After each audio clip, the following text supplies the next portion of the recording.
Hello, everyone, and namaskar.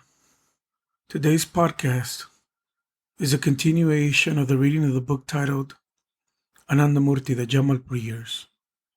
And this is a reading of the 7th chapter titled The First Gathering. When a knower of truth merges in the Supreme Being, his petty sense of existence loses itself, and attaining unity with the Supreme Entity, he becomes Supreme himself. Spiritual practice is the means for expansion of the soul, not for its annihilation. So samadhi, spiritual trance, does not mean suicide, but self-transcendence. One who has known the Supreme Consciousness becomes Supreme himself, for the individual entity takes on the very form of his object of ideation. As the decade of the 50s progressed, India struggled with innumerable demands on her new nationhood. But in the small town of Jamalpur, far from the great metropolises of Delhi and Calcutta, life continued at a more leisurely pace.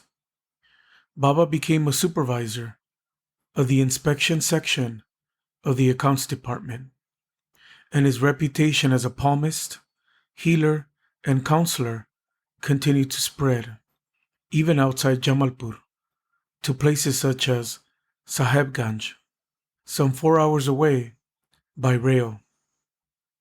In 1951, Baba's brother Himanshu was transferred to Sahebganj by the East India Railways. Shortly after his transfer, the widowed mother of a colleague, Ramranjit Bhattacharya, came to him with a request. She was worried about the future of her second son, Bubai, who was doing poorly in his studies. She hoped that Himanshu could speak to his brother about him. During his next weekend visit to Jamalpur, Himanshu communicated her request. The family had just finished lunch, and Baba was lying down. He closed his eyes once Himanshu finished speaking and started describing the boy in great detail: the color of his skin, the shape of his eyes, his bone structure, and so on. When Himanshu confirmed that the description tallied, Baba told him to get a piece of paper and a pen and began dictating the boy's future. He instructed Himanshu to put a mark next to those areas where the boy would face difficulty. Don't reveal these points to the boy's mother, Baba told him, otherwise her worries will increase. When he finished, he told Himanshu to note down the time. When you reach Sahebganj, ask the boy exactly what he was doing at this hour. A couple of days later, Himanshu visited the family. In answer to his question, the boy told him that something very strange had happened at that hour. He had been reading in the study at precisely 2:45 when somehow he had lost consciousness for exactly 20 minutes. One moment it was 2:45, a moment later it was 3:05. Yet he was quite sure that he had not fallen asleep. He simply had no explanation for what had happened. Later that evening, Himanshu showed Baba's predictions to the boy's mother. She felt a great sense of relief. The next time Baba came to visit his brother in Sahebganj, she brought him sweets and other delicacies as a token of her appreciation. Baba continued to select people for initiation as his disciples brought him the names of candidates who had expressed a strong interest in learning. Among them was Bindeshwari Singh, a contractor from Jamalpur who was Nagina's cousin. Bindeshwari had been greatly impressed by the changes he had seen in Nagina and had pestered him over a period of months to arrange a meeting with his guru. But when Nagina brought his petition to Baba, the master dismissed it. To Nagina's dismay, he informed him that Bindeshwari would not live for much longer. What can he do in such a short period of time, Baba said. Knowing that Bindeshwari suffered from periodic chest pains, Nagina sadly resigned himself to his cousin's fate, but Bindeshwari continued to insist with greater and greater urgency. Finally, Nagina returned to Baba and pleaded with him to give Bindeshwari a chance to learn spiritual sadhana. However long he may have, Nagina said, you can still give him a chance for salvation if you wanted to. If you wish, you could even extend his life. Baba eventually relented. In June of 1954, Nagina brought Bindeshwari to Baba's quarters for initiation. When Bindeshwari came out of Baba's room, he staggered up to Nagina, put his hands on his cousin's shoulders, and said, "Do you know who is sitting in that room?" "Yes, of course," Nagina replied. "It's Pravat Ranjan Sarkar." "No," Bindeshwari answered, barely able to contain his emotions. "He who came as Shiva, he who came as Krishna, is sitting in that room." For the next month, Bindeshwari remained in such a God-intoxicated state that he was not able to work. In fact, he was barely able to take care of himself. He would lie on his bed for hours muttering, "Baba, Baba, Baba," over and over again, or else pace up and down in his room crying for his guru. Nagina was forced to take time off work to assist him. Eventually, Bindeshwari was able to go back to work, but he never completely recovered his former state of mind. For the rest of his life, he would remain absorbed in the thought of his beloved master.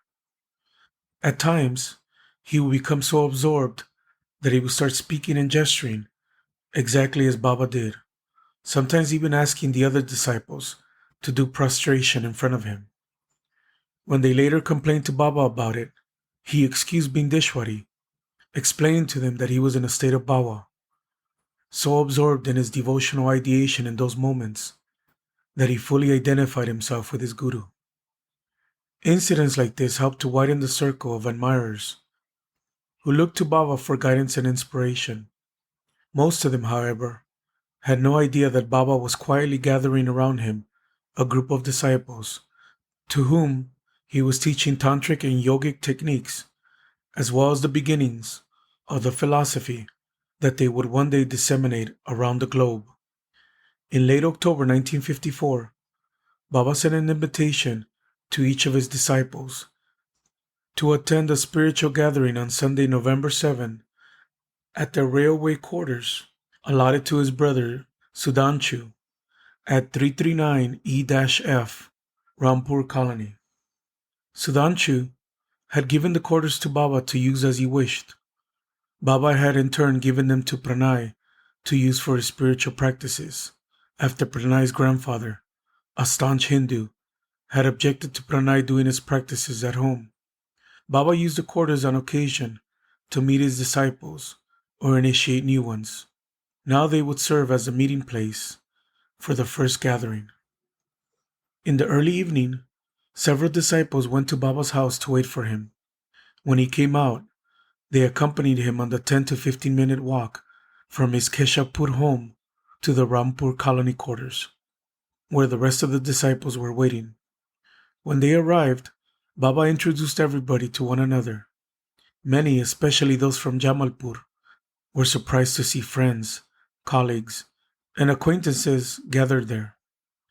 Often people they had known for years without having any idea that they were disciples of the same guru. After the introductions were made, Baba took his seat in the front room on a small wooden cot covered by a simple cotton sheet. The disciples came up one by one and did Sastang Pranam, the traditional full prostration before the Guru. When he started to talk about the goal of spiritual practice, the attainment of God, and the various stages of samadhi, or spiritual trance, wherein the spiritual aspirant attains temporary unification with the divine, the final stage in the Eightfold Path of Yoga. Then he called Pranay and asked him to sit in front of the cot in full lotus posture. Speaking in Bengali, Baba said, "Close your eyes and concentrate your mind at Ishta Chakra. O Kula Kundalini, I, Yogeshwar Anandamurti, order you to leave the Muladhara Chakra and rise up to the Swadhisthana." Pranay's body began to tremble. "O Kula Kundalini, I, Yogeshwar Anandamurti, order you to leave the Swadhisthana Chakra and rise up to Manipura." A violent tremor shook Pranay and then gradually subsided. His spine became rigidly erect, and his head arched backward. O Kula Kundalini, I, Yogeshwar Anandamurti, order you to leave the Manipura chakra and rise up to Anahata. Pranay fell backward, his legs still bound in the full lotus posture.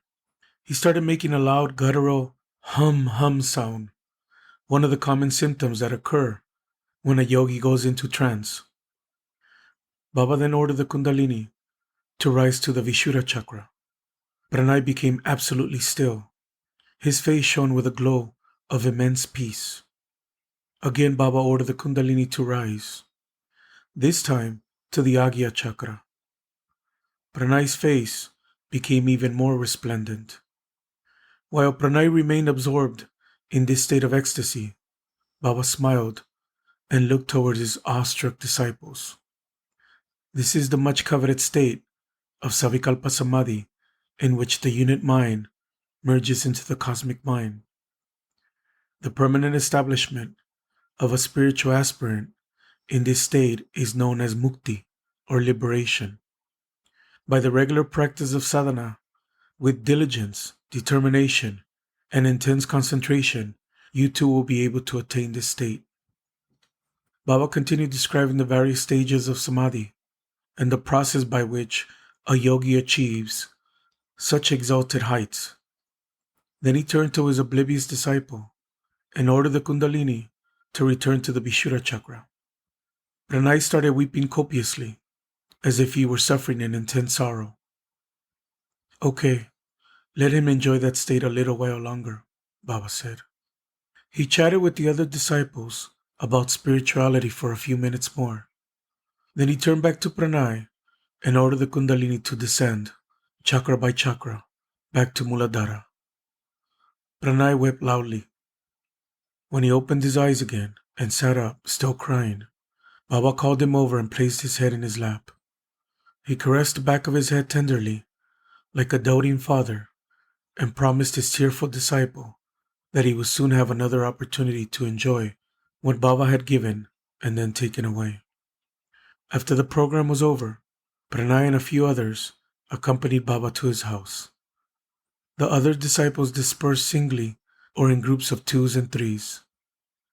As they left, they talked amongst themselves about what they had witnessed that evening, most of them still in awe over the demonstration. Some of them openly wondered what manner of guru could order the Kundalini of his disciple to rise on his command, and who used the epithet Yogeshwar, Lord of the Yogis, a title attributed to both Shiva and Krishna in a past so distant that it had crossed into the shadowed hinterland of myth and legend.